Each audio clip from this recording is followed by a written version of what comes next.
Buddy, it's Sunday, January 4th, and today we're going to be diving into the upcoming weather pattern to see what weather we're going to come across.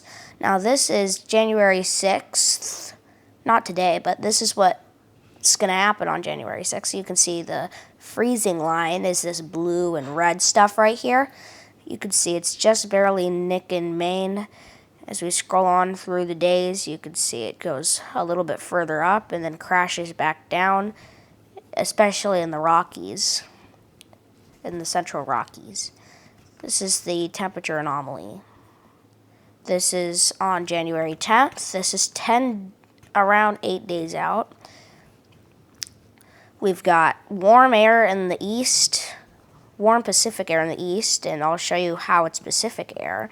Because if we scroll back to today, we can see we have mild Pacific air in the west and more cold air in the east, especially in Maine there. You can see getting a little bit colder than generally south. As we can scroll on through the days, you can see that air wrap up and watch this warm, mild Pacific air move into the west when we have colder. I wouldn't say Arctic just yet. I would say it's more colder air. Let's just say cold air. It's not anything strong Arctic air or anything like that just yet.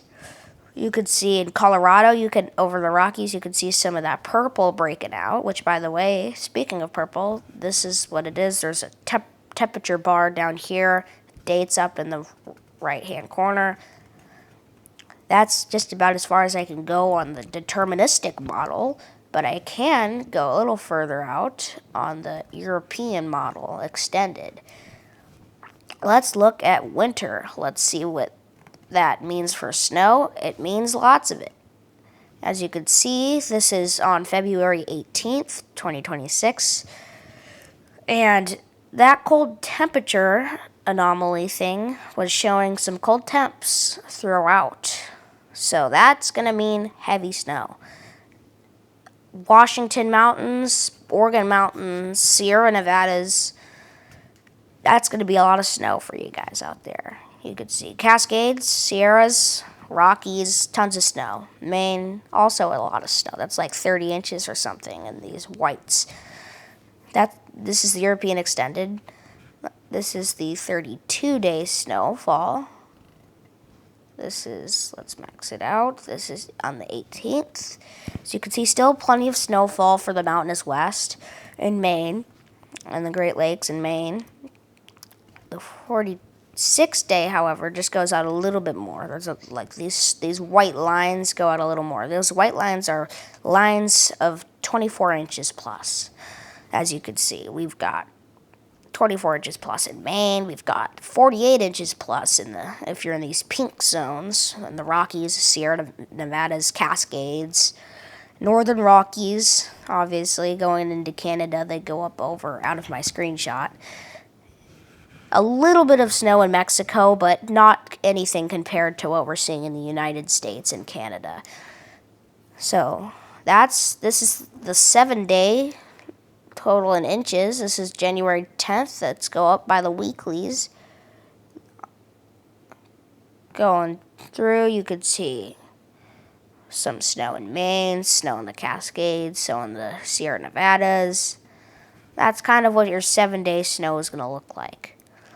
Now let's look at the extended GFS model on the 35-day snow. This is on February 7th. This is still some heavy snow for the mountainous west, just a little bit less for like Maine, Great Lake regions, and I feel like the European dived a little bit further south with this, don't get me wrong, but overall it's pretty similar. 7-day snowfall in inches. You can see as we scroll on, you can see that rain really dissipated the snowpack in the Cascade Mountains. Then they start to build that snowpack back up, and so on. Back to the European. Let's go to precipitation. This is the 15-day precipitation anomaly in inches. This is pretty far out, but It's January 19th. You can see tons of precipitation hitting the west. That's not a big surprise. Also, some precipitation from the storms down south in the southeastern United States. Let's look at the precipitation total. As we scroll on, you can see some precipitation hitting the west, some streaks going for the Great Lakes there, up into New York, Buffalo, Maine. Some red starting to appear in the mountainous west. You can see these browns are into the 6 inches, so that could cause some severe flooding problems into the future. However, it's only going to be flooding if it's raining, but that's probably going to be snow considering it's in the mountains. Unless you're in the low elevation areas, unless you're lucky with a cold snap or something, it's going to be rain. And if you look up here, there's some streaks of red. It's not the biggest deal in the world, only because it's probably usual for this, especially in the west. It's a little bit less red, so I wouldn't get too concerned on that. Looking at the wind, surface wind, this is the 100-meter wind speed in miles an hour. This is on a little bit into the future. Let's scroll back to today. Today you could see some, this is what I've seen people track. I've been scrolling on TikTok and people are like tracking a system up the west, but that doesn't look like it's going to be much as of right now. Just looks like maybe some of these greens are just like 20 miles an hour. It's nothing I would say to be concerned of 100%. Now back to the surface temperature. This is the anomaly that we've been looking at. As you can see, there's an Arctic system up here that could potentially be rolling into the east or the west, because this warm air does have the potential to block it and move it in right here, but that's still something far out into the future that I'm tracking. But as of right now, it looks like it's moving this way. Might look, that could change though, that could change. Now I thought we should look at the northern hemisphere, because this is where we see there's Arctic air. This is that Arctic system I was tracking right here. It could go like this. It could go down into the United States. There's cold air in Russia. And milder, colder, still cold air, but it's not the coldest of the cold. You know, we're still getting into the greens, which is pretty cold, but that's really mainly in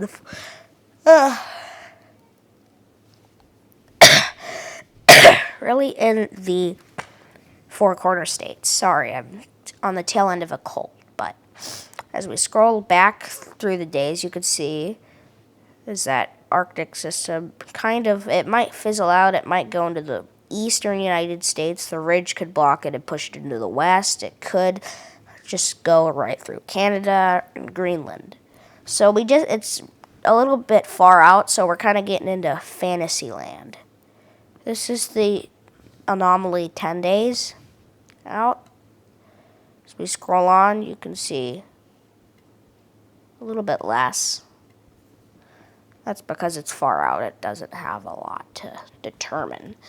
Back to the GFS model for the anomaly, not Celsius, Fahrenheit. Is that Fahrenheit? Yes, it is. Similar story. There's just a little bit, it's a little bit different setup than the Euro. If we scroll on to the end here, you can see that there's a little bit colder air and maybe some purple going into Maine, New York, Buffalo, possibly, yeah. So we could see more warmer air in Canada, decreasing that deep snowpack and heading right into the United States. So that could determine a lot of different things. God knows what it could be. Let's go back to the upper air temperature. Let's do 925 millibars. This is about 1,000 feet up or something. It's about 1,000, 3,000 feet. Scroll back to today. This is on the GFS model. You can see some cold air rolling into Maine. and stuff. You can see these pinks are like these pinks, and then the pink temperatures are really cold. That's like up to -50 in some spots. You can see as we scroll on, you can see that snow line. The freezing line is this blue stuff, the blue and red stuff. As we move on, it dips. If you're in the Pacific Northwest, you might have some snow on the 8th. And then the snow line drops for the Rockies and then comes back in. It's just kind of like that. The freezing line stays right on the Pacific Northwest. And then we have some very cold air rolling into Maine. And I thought we'd look at this on the European model. See what the European has to say.